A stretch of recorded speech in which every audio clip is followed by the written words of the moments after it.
This is Future Talk. Future Talk. Future Talk with Omnia Al Saleh and Hani Balkis.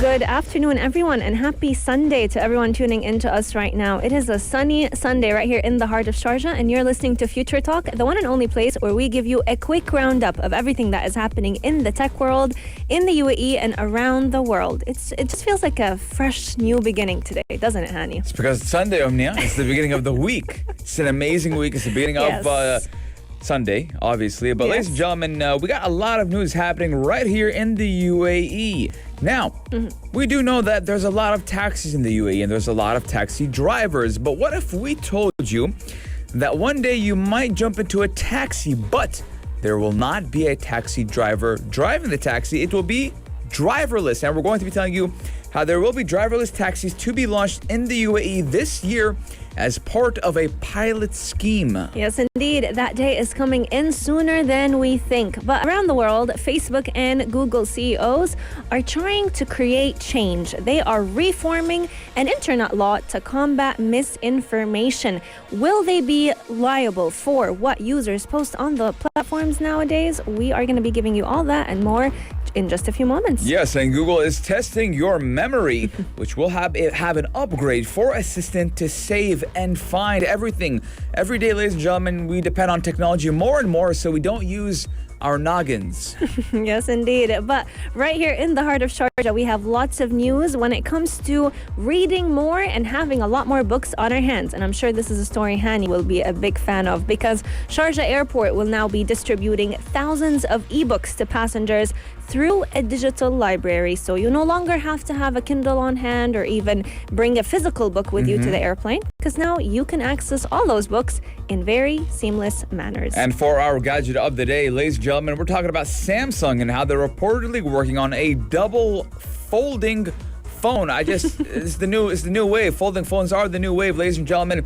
I just want Apple. Oh, wait, let me get the camera. Apple, please, Tim Cook's folding phone now. Take all my money. Take it.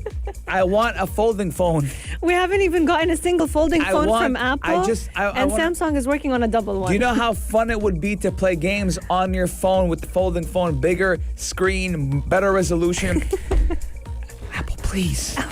Hani's not desperate at all. I want it. 4215, do it slot. Let us know your guys' thoughts, ladies and gentlemen. If you're excited for the new double folding phone, or if you're excited to have books on your way to whatever destination you're going to. What song is playing, Omnia? Made for now. Keep all 75 We are locked. made for now. Yes, indeed. Not tomorrow, now. Daily digital news. Bits and bytes connect our world. Taxi. Stop. I need to go somewhere. That's you opening the door, by the way. You get in.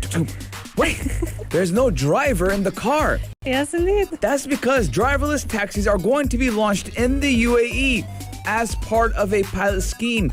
No more will you go into a taxi and say, "Boss, can I go to Buhaira Corniche?" Instead, you'll be talking to probably AI, or maybe even have an app on your phone putting in the destination. Yes, indeed. So the taxi will actually know where you're headed to without you even saying a single word. And this is all becoming a reality in the capital of the UAE, Abu Dhabi, because transport chiefs are going to be introducing driverless taxi in the Emirates later this year. And we're looking at the final quarter of 2021 being the time when we are going to be seeing driverless taxis hit the road. But the Department of Municipalities and Transport have actually partnered with Bayanat, which is a part of the G42 group, to help lead the trial use of autonomous vehicles. Yes, now the first phase of the high-tech project will actually feature 3 self-driving vehicles providing free transport services from hotels, restaurants, shopping malls, and even offices at Yas Mall. Now, more than 10 vehicles will hit the roads for the second stage of the futuristic initiative, which will even extend to locations across the capital. Now, the trial will begin in the final quarter of 2021, so we're looking towards, let me see, 333. So let's talk about maybe September. Oh, okay. Yeah. So at the beginning of September. Yes. September 1st is my birthday, ladies and gentlemen. If you guys want to send me some gifts, Pulse 95 I'll Studios send you right a here in Sharjah. driverless taxi to pick you up from your house Oh. and bring you to work. And guess what? There will be no charges for that service. So the service You will... have to pay for something, Omnia. You have to give me a gift. A gift is with money.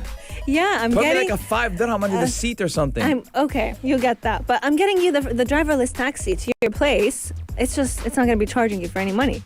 But it's not. But you're not losing anything. You have to lose something for me to gain something when a gift happens. It's all about the thought. It's the thought that counts. What? Yeah, it is. The thought doesn't make my pockets happy. Well, I wanted the sanitizer bracelet. I don't see the sanitizer. When's your birthday? Coming up soon. All right, let their birthday come. Okay, then we'll see about that. But for those of you who are interested in the service of the driverless taxi, it will be free of charge in both phases. And it's also going to be operating starting from 8 a.m. every day up until 8 p.m. Now, even though the vehicles are completely driverless, there will be a safety officer in the driving seat during the pilot scheme. He will not be driving the car, but he will be there just as a form of precaution to intervene if any issues occur within the car itself. And I'm sure this will actually bring comfort to many people who are willing to try this service. Just in case something happens, there will be an official out there that is willing to, drive in if something happens to the car. Yeah, taking the wheel. Now, we do know that autonomous transport has been high on the agenda in the Emirates for years now. Now, the UAE is continuing with its strategy of making 25% of transport autonomous by the year 2030. And that did begin in 2016. Now, in 2019, Sheikh Hamdan bin Mohammed Al Maktoum, Crown Prince of Dubai, did issue a directive to regulate testing of self-driving vehicles in the Emirate of Dubai. So we're looking at something across the 7 Emirates right here in the UAE, where soon enough, autonomous driving and autonomous transportation will be a thing of now instead of the future. And guess what, Hani? Right here in the heart of Sharjah, a fleet of driverless shuttles was actually tested last year, and we had a chance to talk about it right here on the show. University City. Yes, right here, very close to us. We had the driverless shuttles actually being tested, and you can catch that interview on our podcast. What's wrong? I'm upset, man. Why are you upset? All the good things happened after I left university. I mean, so many cool things are happening in the University of City the year I graduated. So like, oh, honey's leaving. All right, let's start with all the fun stuff. Well, no students are in those universities at the moment, so but you're not really missing out on much. They get the feeling. I mean, it's nice to know that. I mean, we do know the Sharjah Research Technology and Innovation Park came out during that time, and I was like, anyways, that's just my luck. But thankfully... And he's reminiscing on his university days. Yeah, but thankfully, I mean, we did get the CEOs of all these big places right here on the show, and you can check them out on our podcast, SoundCloud or Spotify or Apple Podcasts, whatever you like to use, because we're on all those platforms. Yes, under the name Future Talk 95. But going back to that fleet of driverless shuttles right here in the heart of Sharjah, they were all being operated by the UAE Smart Transport Ion, and just like Hani said, they're actually all around in the University City of Sharjah's education district. They are absolutely intelligent. They have 3D vision, they have environment recognition, so if they come across any obstacle, they'll be able to maneuver around it seamlessly. Let us know your thoughts. Are you excited for a world where taxis are absolutely driverless? So if you're that type of person that does not like to open conversations with drivers of taxis, that honestly, where are you from? I don't like doing that. Like from Palestine, Pakistan. It's not a thing. I don't feel like it's a thing right here in the UAE, but in Jordan, Palestine, Lebanon, Egypt, conversations with taxi Where's your driver. mother's father's sister from? Tell me about it. It's so frustrating. Let us know your taxi experiences, your worst and best taxi experience, whether it's right here in the UAE or anywhere across the globe. 4215 Dua Salat or on our Instagram at Pulse95 Radio. Our text lines are open, but we're going to be taking a short break, and when we come back, we're talking all about Facebook and Google taking over internet laws. What are they doing with them? Well, keep Pulse 95 locked to find out all about it. Daily digital news. Bits and bytes connect our world. When something controversial is posted online, who is held accountable? Who gets the credit? Who Mark gets the Zuckerberg. blame? Well, that was actually the reality in the past. March of 2021. But now, Mark Zuckerberg has decided, not only him, Mark Zuckerberg and Google CEO have decided to change that reality. They are fighting for a change in the internet law. Omnia, did you know how many people were spreading misinformation about COVID-19 on Facebook? Numbers-wise, no. Number, But I want a random number, Omnia. I want like thinking logically, right? Logically, you would think thousands and thousands of people. 3.5 billion. Billion? I don't know. That's All right, just Omnia. the number in my head. 12. Billion? 12 people. 12. The number 12 people were spreading misinformation on Facebook. That was it? That was it. But the thing is, they were using bots. They were using this. They were using techniques. They were using trends to spread misinformation. It was only 12 people. 12 people were spreading misinformation about the COVID-19 pandemic. So this goes to show that, thankfully, not a lot of people are sheep. But, a lot of people were still following the trend. Oh, yes. And who went under fire? We know that Mark Zuckerberg, the CEO and founder of Facebook, was under fire for that. But now we do know that the Facebook chief executive, Mark Zuckerberg, has laid out steps to reform a key internet law, which did come on Wednesday, saying that companies should have immunity from liability only if they follow the best practices for removing damaging material from their platforms. Yes, indeed. In a testimony that they have prepared for a joint hearing before two House Energy and Commerce subcommittees on Thursday, Mr. Mark Zuckerberg actually acknowledged the calls from lawmakers to create a change in the law that is called Section 230 of Communications Decency Act that actually gives companies like Facebook immunity from liability over content that is posted by users. So the hearing was actually titled Disinformation Nation. So what is the role of social media in trying to promote misinformation? And it was basically trying to address different concerns that Democrats had about the spread of misinformation during the pandemic, but also during the presidential election. Now, the hearing actually discussed different ways to hold tech platforms accountable by trying and reforming the internet. I just drank a sip of coffee, God. and it tastes so good. I haven't had coffee for a while. Really? Yeah. We're talking about the internet law. But I feel like the internet law comes with coffee because Really? obviously all these tech giants, they live on coffee. Well, we do know that their offices definitely promote coffee, but now they're actually promoting misinformation as well. They're trying to tackle misinformation. Yes, and the executives of Google and Twitter are also testifying to create a change in the internet law. So basically, for the past year, ever since COVID-19 became a part of our lives, there has been a lot of discussions on what practices can tech giants adopt so that they can go ahead and tackle misinformation. Yes. But the latest one of them all is to try and put an end to the blames. And I'm with it. Personally, I'm with it. I feel like by the amount of people that are using Facebook, Instagram, Twitter, there are billions. And you can create AI. Mark Zuckerberg has been creating a lot of different machine learning algorithms and AI to track those posts, to remove those posts, but there's never enough AI, and there's always changing ways of targeting this misinformation. So it can't be their fault if there's a post that, slides under the fire. The rug. The rug. Now, you guys know that I'm the king of analogies. I like having analogies, like making analogies. So listen to this. Let's make a picture. Okay. Everyone listening right now. Let's say you have a house. You've built a house. You've owned this house. You're renting out the house to a number of people. And people in this house, right, the homeowners or the home renters of this house start doing stuff that are illegal in the house. They ruin the paint. They do illegal stuff in the house. Who is responsible?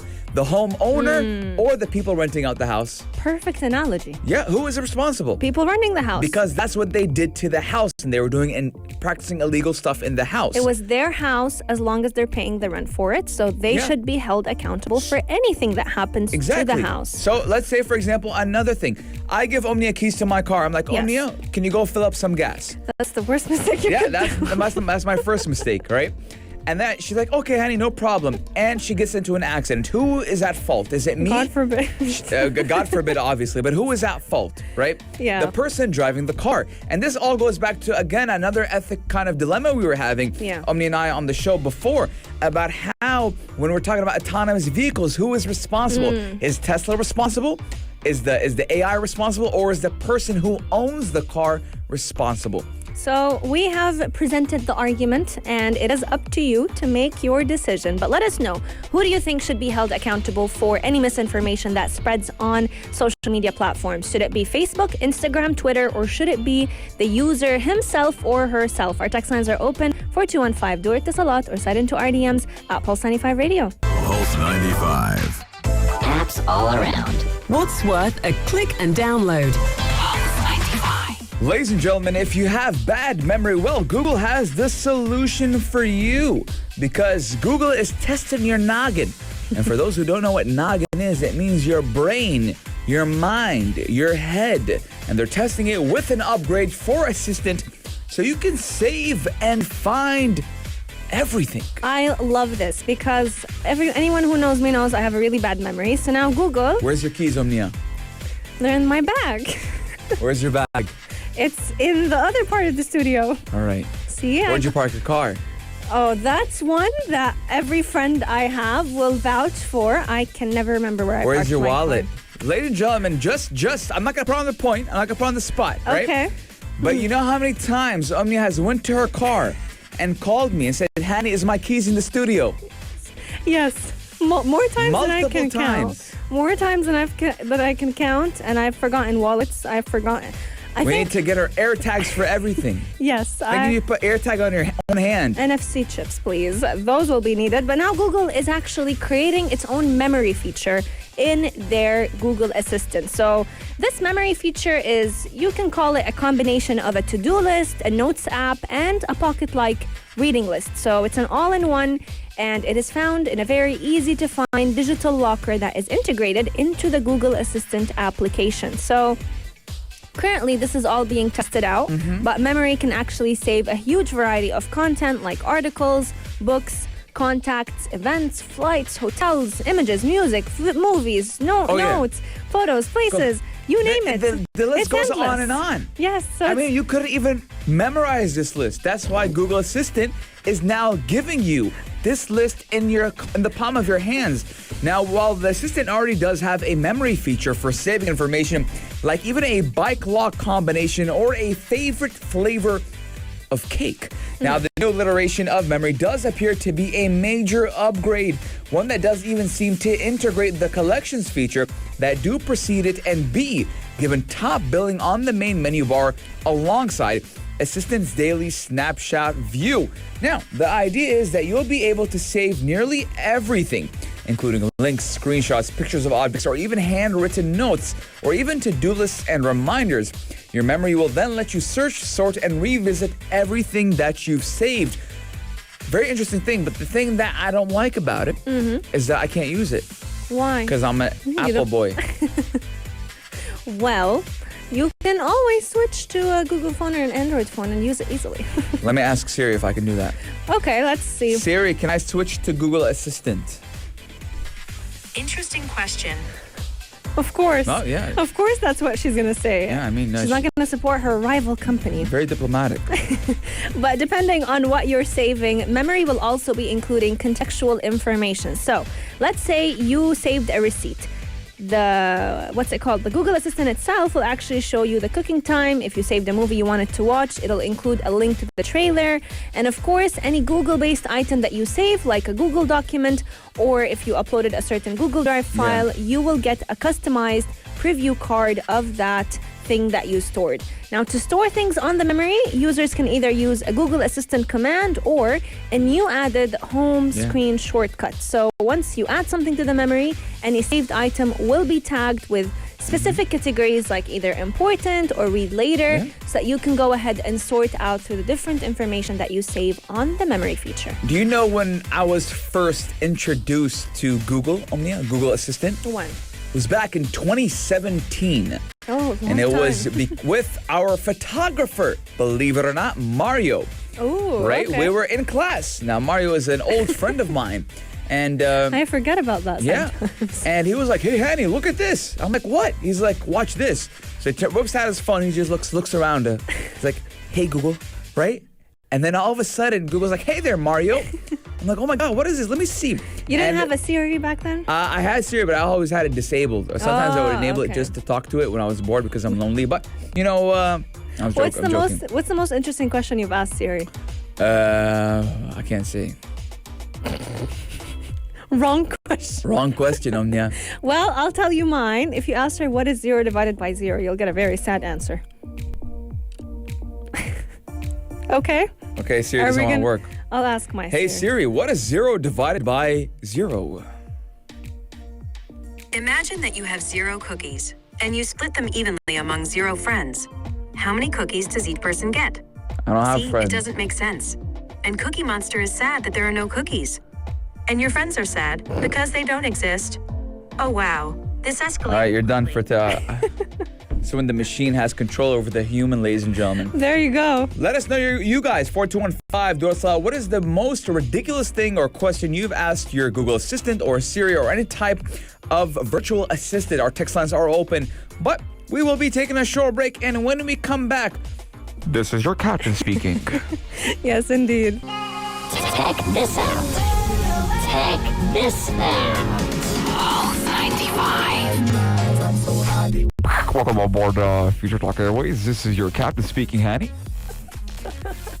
I must say, I like your airport voice. I your think airport. Your my pilot voice. voice. I think if anything You'd ever work. happens, You'd work out as a pilot voice. maybe they should just hire me to make announcements. That'd be fun. Traveling the world, having a microphone in my hand. Just making announcements Yeah. on the plane? This is your captain speaking. We're departing from Sharjah Airport, and we're going You gotta to be be talking faster, about. faster. Oh yeah, okay. But it's gonna be inaudible. Do you think we can ever All right. I'm gonna try. coherently understand what a pilot is saying? Welcome aboard Sharjah Airport, ladies and gentlemen. We're talking about thousands of ebooks to passengers via. But, ladies and gentlemen, let's go all back to seriousness. We're talking about Sharjah Airport and how they're going to distribute thousands of ebooks to passengers via a digital library. Yes, indeed. I must say, the only time I truly think about reading a book is when I am boarding a flight, because the time you spend on flights can be definitely long, and watching movies is not always the best. There's not always the nicest movies on airplanes, but picking up a book to read on a flight or during the trip from a store at the airport seems like a very common touristy thing. What if we can do a little bit of a twist on this and make it a bit more COVID-friendly? Because Sharjah's airports are starting to distribute thousands of ebooks to passengers through a digital library. Now, Omnia, Yes. I feel like the airport vibes, jumping on a plane makes you want to read. 100%. I'll tell you why. Yeah. So if I recall correctly, the year was 2012 or Okay. 2013. And I was en route to Miami, Florida, right? And I had to go through a transit to Yeah. Heathrow Airport in London. So I went there and I saw everyone reading books. And I wasn't reading in a book. I was like, well, I feel different. I You feel left out? And I see everyone reading books. So I tell my mom, I'm like, Mama, can I have some money, some dineros? I want to go to the bookshop. And I remember I bought a book there, and I was reading it from my flight from London, Heathrow, all the way to Miami, Florida. And it was a different feeling. And now I feel like I want to travel just so to that- have time to read a book, right? And I know a lot of people who finished the Harry Potter series On a flight.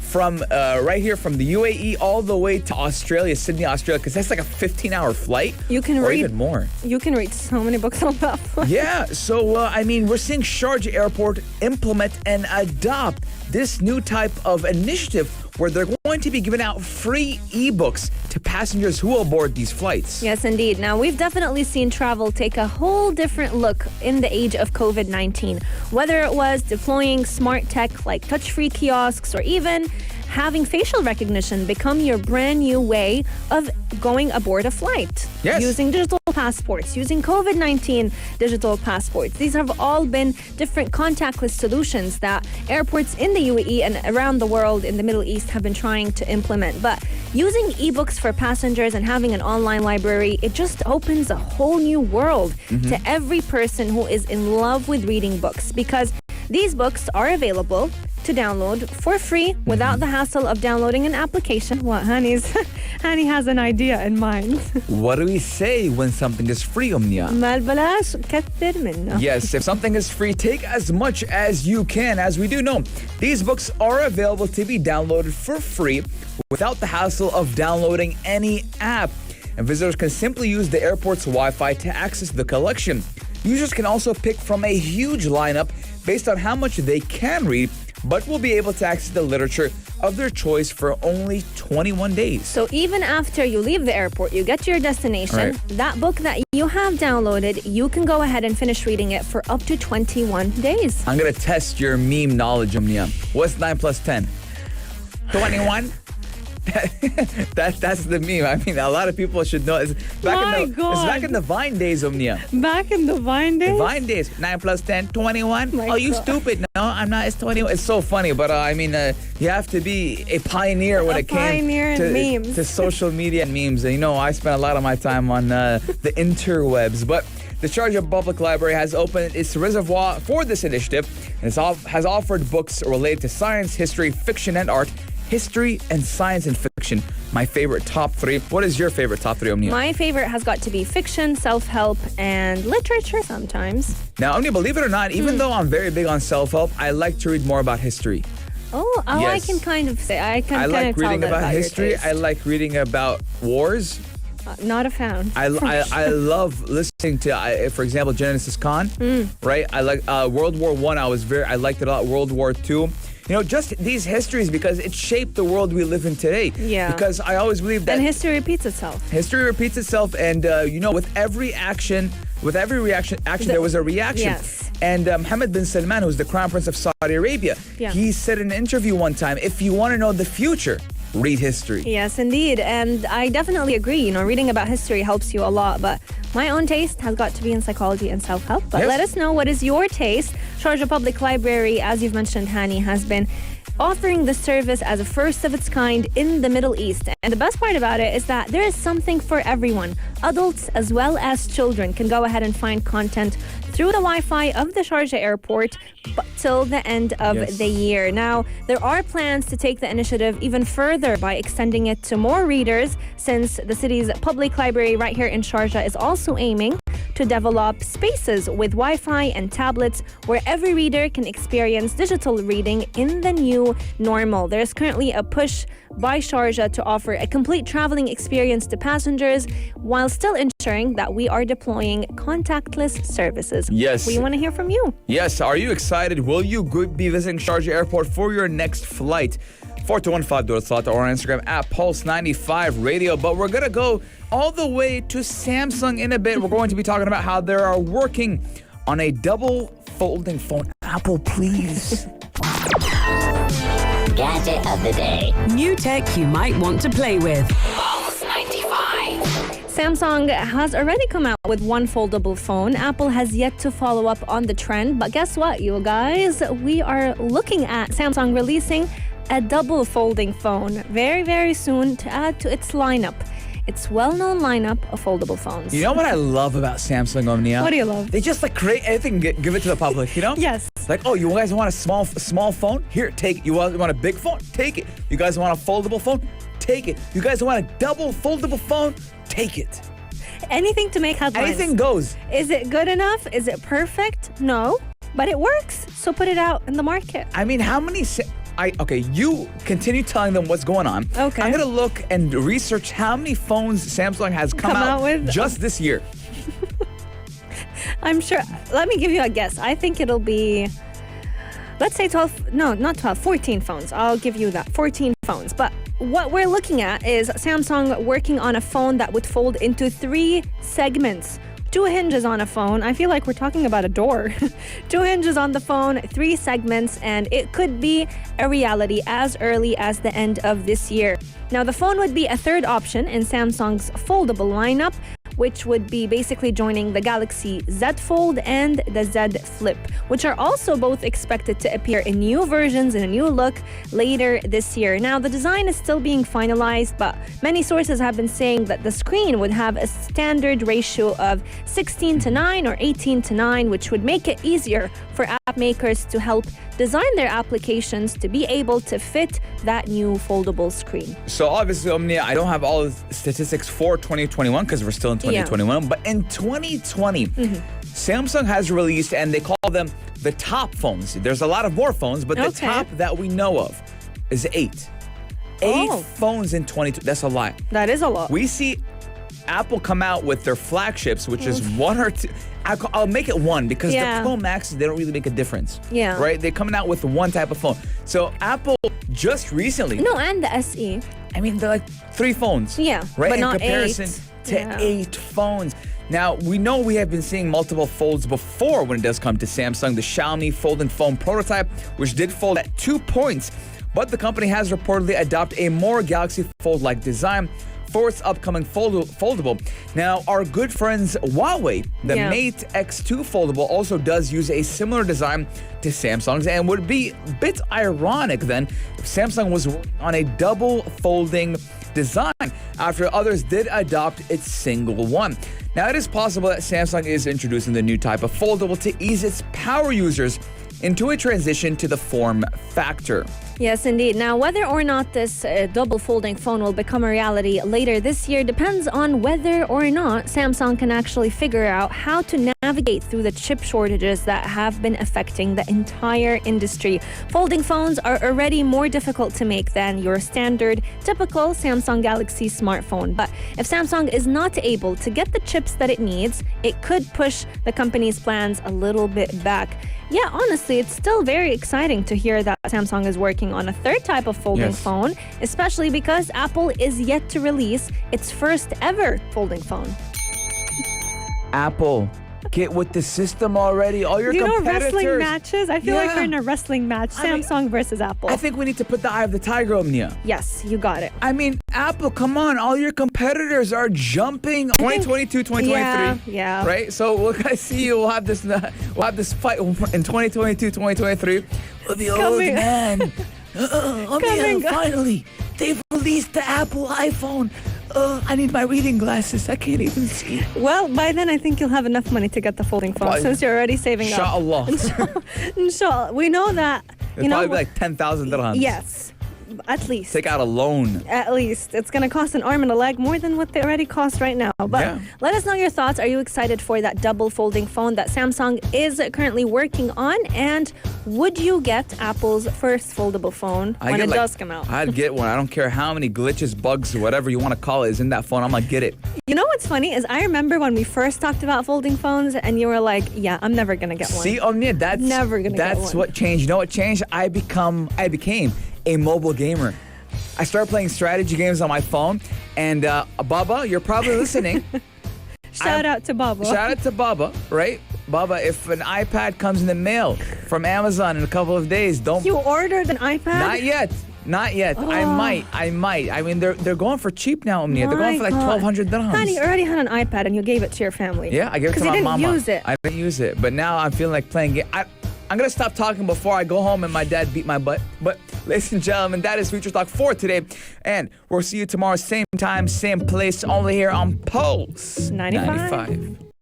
If you liked this episode of Future Talk, drop a like and subscribe. Pulse 95. Be sure to follow us on Instagram for all our daily updates and top stories.